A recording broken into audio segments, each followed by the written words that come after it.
working really hard on that, but you guys are setting standards up there. The way you go about this agriculturally, the way you think about this, the way you are able to have a caregiver put away the amount that they can put away so that you can have it for a rainy day and give it to them during the colder months. We don't even think like that down in Massachusetts. Honest to God, so coming from an agricultural point of view, we're watching you guys, and we are down in Boston fighting for what you guys already have. We're setting the standards for the nation. I kid you not, I spent a lot of time in California, I spent a lot of time in a lot of states. They're setting the standards here, and I'm so proud to sit here and see you guys and see the movement that's going there. We're going to be hitting a lot of obstacles. It just comes with the nature of this business as we move along. Again, there's going to be a lot of people coming in here for the wrong reasons, a lot of people coming in for the right reasons.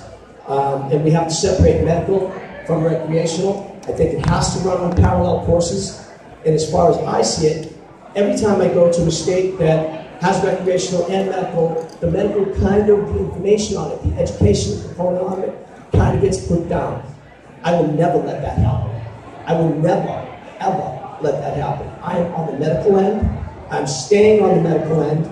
And no matter what, we will be riding right alongside recreational and making sure everyone understands that you should come in for a little bit of education on this. So thank you all very much.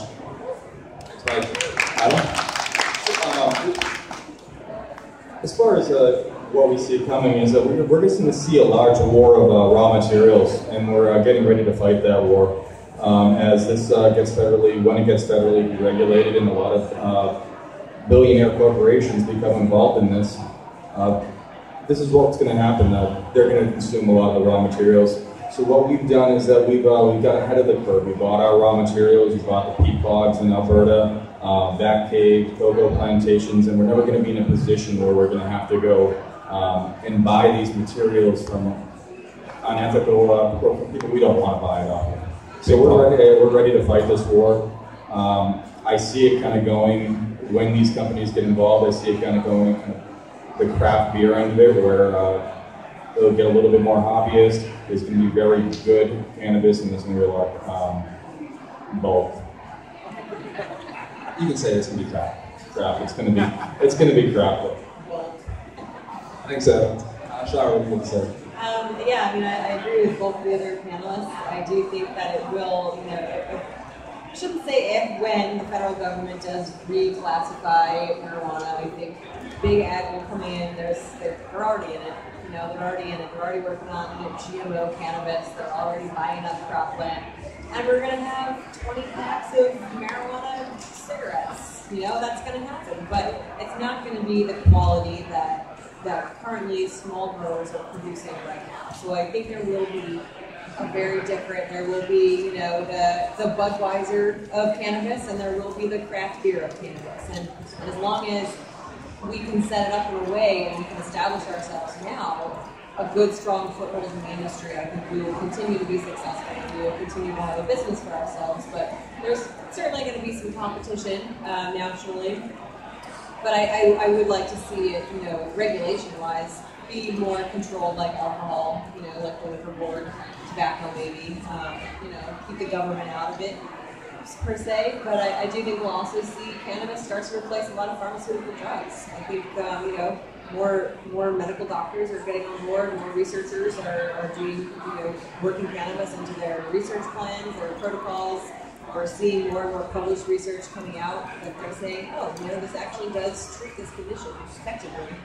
And I think if that, as that continues, we'll just see more and more people treating with a plant rather than pharmaceutical drugs that have all of these negative side effects. It's an exciting place to see. Awesome. And I said that was the last question, but based on what you guys said, that kind of brings me into, I guess this is my final question. They're right. We are ushering in the age of big pot. With legalization, with all of this, there's no way that the big companies aren't going to put their fingers in and start sort of, making conglomerates that give us these 20 packs of crap. It's already happening. They're already, Monsanto's already buying up a lot of these hydro companies. We already have GMO. They made an offer on Aurora, which we refused it. very proud of. Awesome. See, so that's what I'm talking about. Find out the transparency of your companies. Know who owns these companies. Know what their parent companies are doing elsewhere in the world with their other, they're multinational conglomerates, so they've got their hands everywhere. So with that being said, do you guys have a personal opinion then, because we keep going back to this, what are your thoughts on maintaining our rights as patients and caregivers for this home growing, this craft growing, the quality stuff, or do you think, it's better that we end up falling under the umbrella of Big Pot for regulatory safety purposes? I know your answer. Go ahead. I think we're probably on the same boat here. I'm absolutely not. I support growers' rights. I think everybody should be growing. And I definitely, I don't want to see I don't want too much regulation when it comes to that. Yeah, couldn't agree more. If you can brew your own beer at home and make your own wine, why can't you grow your own cannabis at home? Yeah. Absolutely.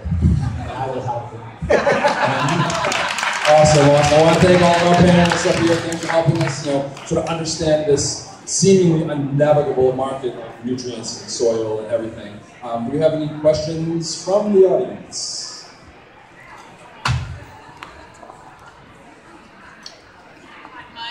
First of all, thank you very much for everything that you've been doing. Okay, assume I'm a newbie and I know nothing because I'm very good at making dandelion grow, and that's about it. You spoke earlier about the issue of municipal water and how it, when you use this municipal water source, you're killing the microbes in your soil, which honestly is something I've never thought of. I mean, in terms of my vegetable garden or whatever, I hadn't really given that thought. And so you said you might, if you don't have access to well water, you might need to use synthetics. My question is, what are synthetics? What do you mean? I have no idea. No, thank you. And there are no silly questions ever. Synthetics are a man-made substitute for the essential elements that we need in our plant growth. The NPK, all the macro and micronutrients involved, can all be made in the laboratory. When they're made in the laboratory, they work really well. They do. We can grow some really good plants really fast. They have to be flushed properly. My situation is synthetics. Cannabis is like a sponge. It holds everything in it. Everything in it. It's being used to turn over a nuclear power plant to clean the cesium-127 out of the water there. Look that up. It's awesome. But the synthetics compared to organics, you have everything right naturally from the earth, or you have something man-made in the laboratory. And all the runoff from that laboratory stuff, I don't even want to hear about. But I want to mention one other thing.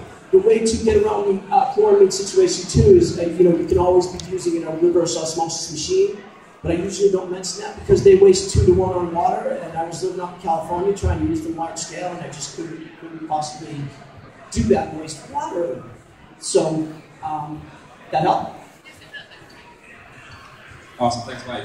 We have another question. Hi. I've been growing legally for 5 years. We like that. And I did some farming as well on a larger scale.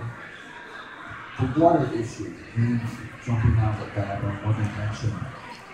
Using tap water, if you let it stand for 24 plus hours, put a mirror stone in it, does that not get rid of the chlorine? Does it not? Chlorine certainly does come out when it dissipates right out of the top. So what they did was they changed that formula and they're using chloramine now, not chlorine. Chloramine. It's a more of a chemical, stronger chemical. It doesn't burn off as much with the heat of the summertime for the municipalities' waters. That does not come out.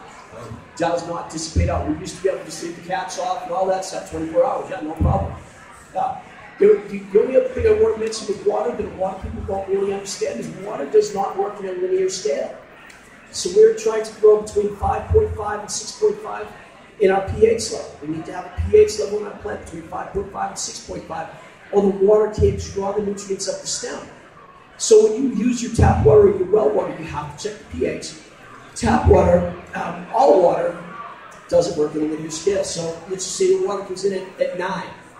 I want to be at my highest, 6.5. That's 2.5 points up. 2.5 points isn't much, right? From 1 point, the water is 10 points, 2 points is 100, 3 points, you're 1,000 times off of your water. Most people don't know that if you're not pH in your water, you start watching that chloramine, making sure you have that. They're wondering why their plant next to mine has 2 or 3 ounces on it, mine has 12. If you don't have that correct, and you don't have all these little basics down, nothing's gonna, it's like trying to grow inside some cement or some glue down there in the rhizosphere.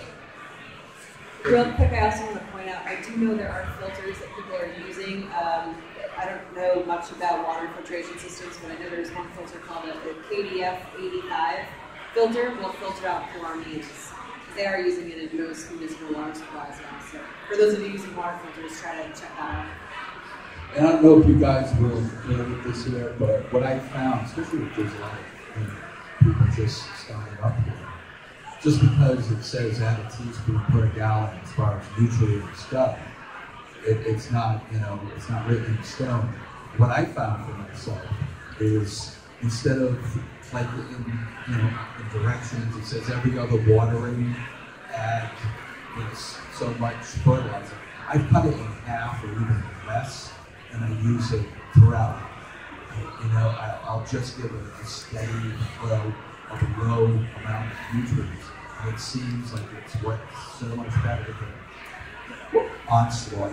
I tell you what I like, with Aurora, they have what's called the 5 milliliter program, and it's just a steady feed. And I like that. It makes it simpler for people too. Exactly. That's one thing that when we're all growing, I think I said this before, that we have our science. We can all tell you exactly what a plant needs as far as it needs the basic nutrients, the micronutrients, light, air, all that. Once you master the science, become what you say, master the basics, that's when you're actually going to start tweaking an art. So maybe, the little booklet from the nutrient company says use this much specifically for this many days, this many weeks, or whatever, but you find when you tweak it to your liking, you get better results. Each strain is different, each pheno is different, everything is different, so that's where you start mastering the basics, become an artist, start playing with it, and that's where you're going to get your best results. And that's something that all of us should do. So, I think I have time for one more question. Definitely less is more here, and you're hearing that from a nutrient company. Yeah, that's always more. That's why we a lot love of the tech calls I take, about 95% of them are overfeeding and overwatering. Especially if you're using synthetics. Especially in this. It's very easy to overfeed the plant. Anybody else? Got any other last minute questions? No? All right, thank you, panelists, and you guys enjoy the rest of your day. Thanks, guys. If you just give us about 5 minutes, we can get set up for a tincture done.